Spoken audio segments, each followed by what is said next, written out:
Kung ano yung gusto ng DA. Babalik ta rin ko. Meron din namang miyembro na ayaw kay Vice President Duterte. Pantay lang naman eh. Meron ding miyembro na gustong-gusto, gigil na gigil dito sa impeachment. Ngayon man o sa darating na Kongreso. Ayon mismo sa mga pahayag nila sa social media accounts nila. Ang pinili ng nagbalangkas ng saligang batas, ng mga politiko, congressman sa Kamara, senador dito, ang magpapasya kaugnay ng impeachment. Bahagi yan ng kinikilala nilang magiging sitwasyon nung ginawa nila yan. Dahil nga, ito'y hindi namang kasong kriminal, kung saan ang dulo ay ikukulong ang nasasakdal. Ito'y desisyong politikal, kaugnay sa pagpapanagot kung mananatili ba o aalisin sa pwesto ang isang mataas na opisyal. Hindi involved dito, ang kalayaan ng sinumang opisyal ng pamahalaan. Wala rin kapangyarihan ng impeachment court utusan ang nasasakdal na magbayad, magsoli, o magbigay ng anumang halaga. Ang hangganan lamang ng kapangyarihan ng impeachment court, kaya nga siguro binigay sa mga politikal na mga individual, ay pagtatanggal o pag-alis sa pwesto ng ilang mga halal at appointed na opisyal sa konstitusyon na matataas. Sir, yung mamayang session po, yung mamayang session po, may pag-uusapan pa bang anything about impeachment? For example, yung expedited calendar ni Senator Tol kasi wala kahapon. Pinag-usapan na yung kahapon. Binanggit ko na rin kanina. Hindi niya na pinursige yon at isinantabi na yon. Dahil, ibabalik ko sa iyo, pipili daw kami ayon sa kanyang motion ng isa o dalawa lamang sa 7. May kapangyarihan ba kaming gawin yon? Nang hindi namin tinatanong yung prosecution? Wala. Sa palagay ko'y wala. Isang araw lang daw ang presentasyon ng ebidensya. Finish or not finish, pass your paper. May provision ba ang saligang batas na dapat madaliin ang presentasyon ng ebidensya? Finish or not finish nga? Wala rin naman. Pero kahapon isinangtabi na yun. Pero yung mga ganong uri ng kahilingan, malayang pwedeng gawin yun ng sino mang senator judge. Sa dulo, kung ipupursige niya at may nag-o-object, pagbobotohan palagi yun. SP, Hannah po from BNC. Right here, at the back.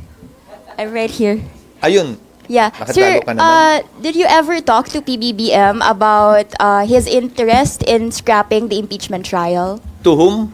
With PBBM, sir. No. Ang napanood ko lamang ay yung sinabi niya sa kanyang interview kahapon. Kaugnay sa gagalangin daw niya kung ano man ang desisyon ng Senado bilang impeachment court kaugnay sa issue, yun yata ang tanong sa kanya kung tatawid ito sa 20th Congress o hindi. Sinabi ko na sa impeachment court at sa Senado ang aking pananaw kaugnay dyan na yan ay tatawid. Yes, and you share the same sentiment na tatawid sa 20th Congress. Tama po, sir. Depends on how you put it. I share his or he shares mine. Okay. Kasi Sir, parang nauna yata ako nagsalita kaugnay niyan. okay. Sir, there's a political source that said you have a private conversation with PBBM saying he expressed his concerns about the political effects of the impeachment trial. Ang usapin namin ni PBBM kaugnay sa trabaho ko ay patungkol lamang sa mga hinahabol naming priority measures na binanggit ko nung nag-session uli kami nung June 2. At yun nga ay naging dahilan, di ba? Inamin ko naman yun, nag-usap, nagkita, at pinag-usapan yung mga panukalang batas para mahabol bago mag-adjourn ng session. Nandyan na rin naman tayo sa paksang yan. Sana isingit nyo na rin. Lahat yon na binanggit ko ay nahabol namin at ang iniintay na lamang namin ay ang mga sumusunod. Ang postponement ng barangay SK elections na nasa BICAM ngayon, yung nuclear bill na nasa BICAM din ngayon, yung judicial fiscal autonomy bill na nasa BICAM din ngayon at sana mahabol ang ratification mamaya, at panghuli, ang right of way na nasa BICAM din ngayon. So would you say, sir, you're not receiving any guidance as to how the impeachment is being handled? Because, of course, from what we can recall, it was his son who first signed the impeachment complaint from the House to the Senate. Walang change of mind mula sa Malacanang tungkol dito? Hindi ko alam dahil hindi naman ako ang tagapagsalita ng Malacanang para alamin kung nagbago nga ba yun o hindi. So, Ang napanood ko lamang ay yung sinabi ng Pangulo na hindi naman daw talaga siya sang-ayon sa impeachment. Sa interview niya ilang linggo ang nakakaraan. Kay Congressman Sandro, nag-uusap kami, nagte-text kami, pero tungkol din doon sa mga panukalang batas na hinahabol namin itong mga huling araw ng sesyon. Sir, papatanong, ano daw yung explanation ng boto niyo? Ba't bumoto kayo in favor dun sa motion to remand o to return? Pinapaliwanag ko na ilang ulit. Yung posisyon ko, hindi ba, nasa talumpati ko yun nung Lunes. Kaugnay ng matagal na pagkakaupo ng Kamara dito sa impeachment complaint, tinalakay ko na rin sa aking talumpati nung Lunes. Kung tatawid nga ba ito o hindi, at na hindi pwedeng i-bind ng 19th House and 20th House, tulad ng hindi pwedeng i-bind ng 19th Senate and 20th Senate.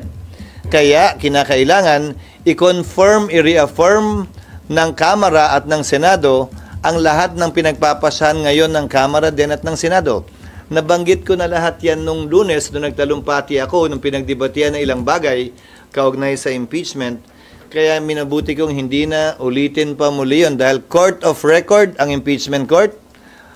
Of record din, may journal ang Senate. Nakalagay din yun sa talaan. Sir, si Mac may tanong. Si Mac may tanong. Ayan, sir. Hindi ako nagtuturo kung sino. Sila yung nangagaw ng mic sa'yo. Sir, clarification lang po. Sa pagbalik ng articles of impeachment sa House, yung jurisdiction nasaan na? Meron pa po bang jurisdiction ng impeachment court or bumalik sa kanila? Walang nagsabing na wala ng jurisdiction. Pakibasa po yung motion ni Alan. Pakibasa po yung, siguro hindi rin panawagan ko dun sa 5 kasamahan naming dakdak pa rin ang dakdak sa dismissal. Nakalagay doon, without dismissing, without terminating. So, the impeachment court retains its jurisdiction, to my mind. That's why we issued summons. How can we issue summons if we do not have jurisdiction? And remember, the order issuing summons came after the vote. I think this is quite clear, even to young lawyers or young law students. Mismo nagsabi na practically dismissed na yun. Ulitin ko, Hindi siya nang-intindi. kada individual na miyembro, nakita niyo naman kahapon, kahit nakalagay, without dismissing, without terminating, yung mga bumoto laban doon, ang tingin pa rin, dismiss. So kung ang tingin naman sa kabila ay hindi, again, hindi makokontrol ng presiding officer yung pananaw ng bawat isa. Dahil each senator judge is free to discuss and talk about what they want to talk about. That is especially true when it comes to trial.